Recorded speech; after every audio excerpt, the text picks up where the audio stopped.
بسم اللہ الرحمن الرحیم۔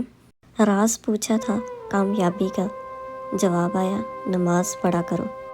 دل کا اچھا ہونے سے بہتر ہے زبان کا اچھا ہونا، کیونکہ لوگوں کا واسطہ سب سے پہلے آپ کی زبان سے پڑتا ہے۔ دل تک تو کچھ لوگ ہی پہنچتے ہیں۔ لوگ کہتے ہیں کسی ایک کے چلے جانے سے زندگی رک نہیں جاتی، لیکن یہ کوئی نہیں جانتا کہ لاکھوں کے مل جانے سے بھی اس ایک کی کمی پوری نہیں ہوتی۔ جو ساتھ ہو کر برا سوچے، اس سے برا تو کوئی دشمن بھی نہیں ہو سکتا۔ کسی کو ناراض کر کے اور کسی سے ناراض ہو کر نہیں سونا چاہیے۔ کیا پتہ ہم صبح جاگ ہی نہ سکیں یا وہی صبح ہمیں نہ ملے۔ کچھ لوگ جنگلی جھاڑیوں کی طرح ہوتے ہیں، ان سے الجھنے کی بجائے ان سے بچ کر نکلنا چاہیے۔ اگر کسی انسان کا کردار دیکھنا چاہتے ہو تو دیکھو کہ اس کا اٹھنا بیٹھنا کن لوگوں کے ساتھ ہے۔ کبھی اپنی زبان سے کسی کے عیب بیان نہ کرو، کیونکہ عیب تم میں بھی ہیں اور زبان لوگوں کی بھی ہے۔ ہر تعلق احترام مانگتا ہے۔ کسی کو حاصل کرنا ہو یا کسی کو اپنا بنانا ہو تو سب سے اول اس کا احترام کرنا لازمی ہے۔ تعلق اکثر ختم ہو جاتے ہیں، اور اگر یاد رہتا ہے تو اس کا احترام۔ اس نے مجھے کتنی عزت دی تھی، اس نے مجھے کتنا مان دیا تھا۔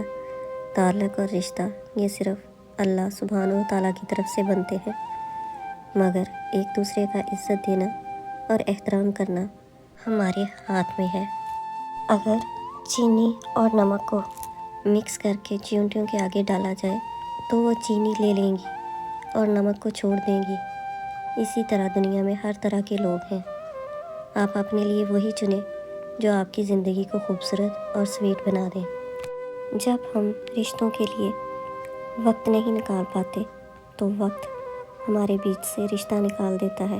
3 خوبصورت جگہیں دنیا میں، 3 خوبصورت ترین جگہیں: پہلی خانہ کعبہ، دوسری روضہ رسول صلی اللہ علیہ وآلہ وسلم، تیسری ماں کی گود۔ 2 اصول کبھی نہ بھولیں: ایک، اپنی ذات کی قدر کبھی کسی بھی حال میں کم نہ ہونے دیں، اور دوسروں کی عزت کا خیال ہر صورت میں رکھیں۔ بے سکونی بڑھ جائے، عبادت کا وقت بڑھا دو اور اللہ سبحانہ و تعالیٰ سے بات کرو، اور اپنے دکھ کا مداوع اسی سے مانگو۔ وہی رحیم و کریم ہے۔ اور آج کی خوبصورت دعا جو ہمارے نبی کریم صلی اللہ علیہ وآلہ وسلم کی بہترین دعا ہے: اے اللہ، میں سوال کرتا ہوں خوشگوار زندگی کا، اچھی موت کا، اور ایسی واپسی کا جو ذلت اور رسوائی سے خالی ہو۔ آمین ثم آمین۔